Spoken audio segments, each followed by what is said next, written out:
as in the December 15 letter, which was not in the list of projects that we approved on December 13. How do we ask to that? Mr. Chair, at the end of the day, I will support my chair. But let me please put this on record. Just like I spoke last night and now about the OTR, it's the same issue with the Department of Agriculture. If the more than 8 billion pesos worth of farm-to-market roads were indeed essential in serving our farmers in the hinterlands, why was it not included in the NEP or even in the HGAB? Even if you say that there are coordinates, why did they swap? So I would like to know what were the more than 8 billion pesos worth of FMRs that are deleted now from the HGAB and the Senate version that we are reviewing in the BICAM. Sino po ang mga magsasaka na maaapektuhan sa matatanggal na FMR dahil pinalitan ng DA ang kanilang listahan ng farm-to-market road? I don't understand. So, ano mangyayari po sa farm-to-market roads na sinumite ng DA, na inaprubahan ng HGAB, na inaprubahan po natin, tapos papalitan dahil sa isang sulat?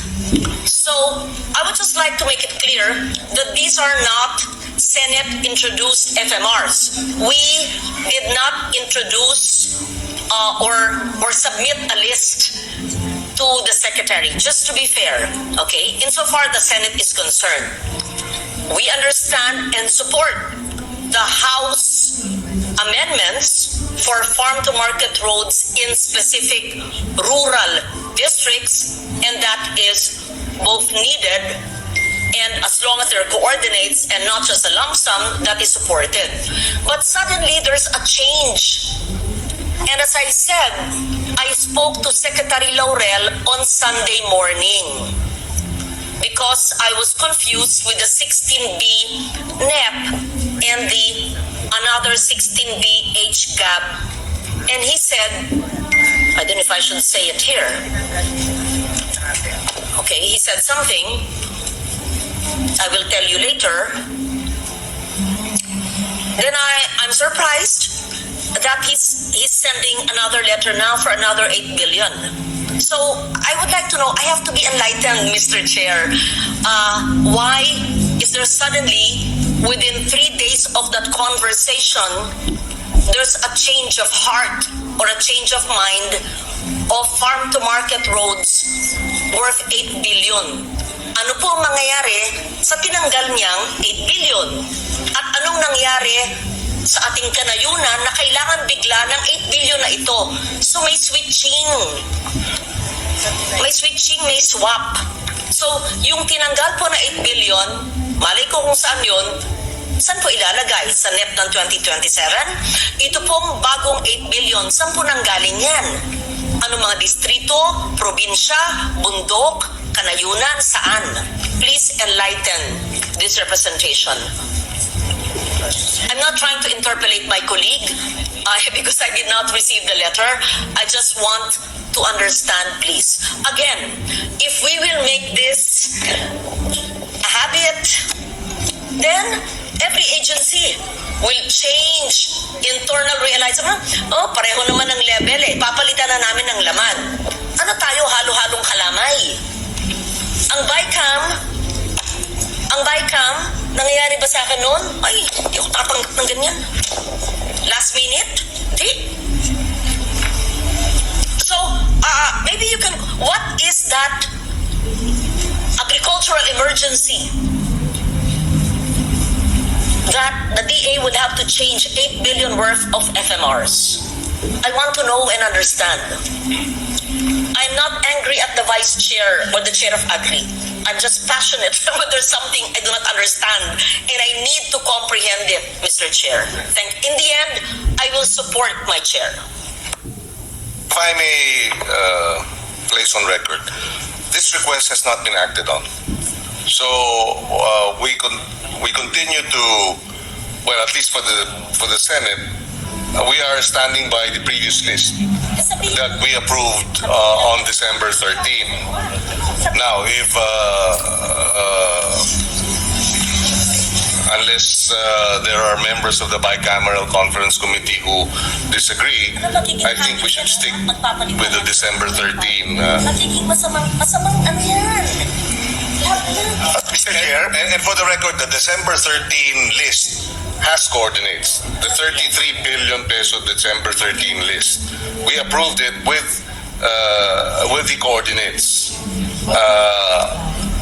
And the 8.9 likewise has coordinates, but they're a different set of projects from that which we approved on December 13. In other words, they are removing 8.9 billion pesos worth of projects that we approved with coordinates and replacing them with 8.9 billion worth of new or different projects also with coordinates. Alam ko sasabihin po nila, pareho naman yung level. Pero again, kung pinayagan natin sa DOTR, sa DA, what will stop other agencies? Change na lang yung listahan ng classroom sa DepEd. Change na lang yung ibang mga highway at multipurpose sa DPWH. Palitan na lang lahat ng irigasyon sa NIA. Tanggalin na lang. These lapses will affect the planning of projects that are, we're so diligent in our responsibility to plan, to submit requirements. Tapos isang sulat lang, palit. I think you have, I'm sorry, Mr. Chair. Okay, hindi ako yung chair. Ano yung dahilan? May dahilan. If it's a national security issue, yes. If it's so important, yes, I want to understand. Gusto ko lang maintindihan.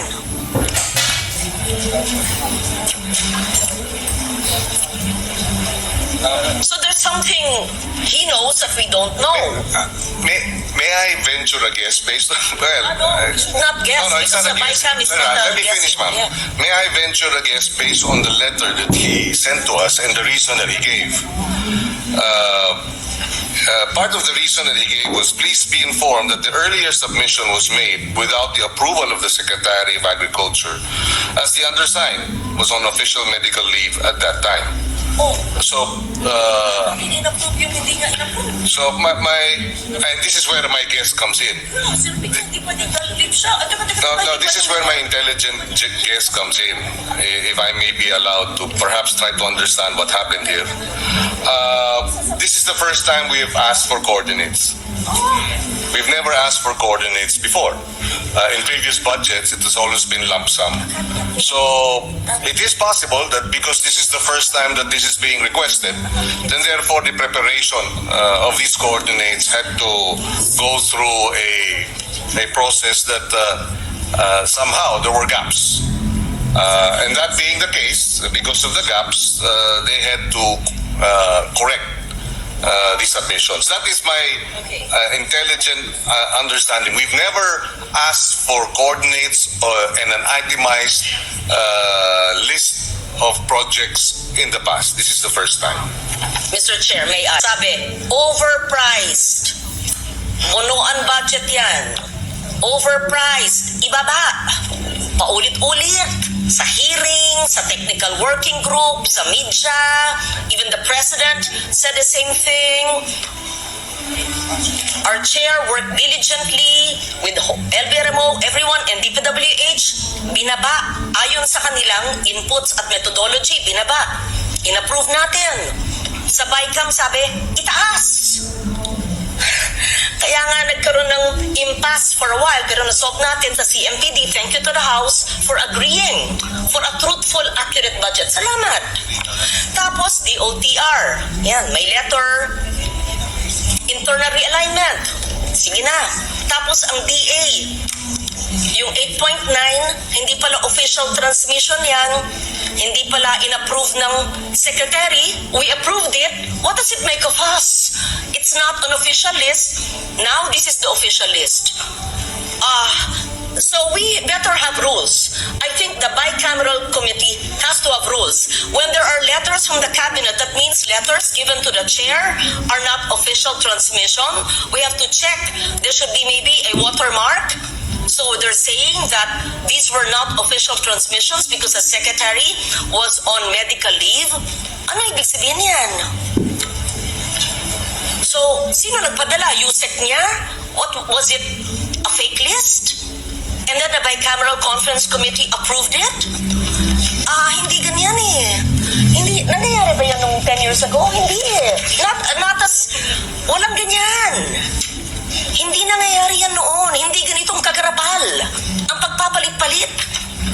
Ibaba ang presyo. Sumunod. Ayon sa kanila, itaas ang presyo. I-recompute. DPWH yan. DOTR, realignment, palit lang naman. DA, palitan. Hindi ako yun. Hindi kami yun. Walang coordinates yan. Or meron pero mali yung listahan. Yan ang sinabi ko. 3 na yan. O ilan pa? Baka maglapitan lahat ng ahensya ngayon. Pwede pala magpalit. Palitan namin lahat ng laman. Pareho naman ang level eh. Mr. President, I'm sorry. I have to express my disappointment and exasperation. There has to be some discipline in government. Diba sa eskwela tayo, pinag-aral tayo, finish or not finish, pass your paper.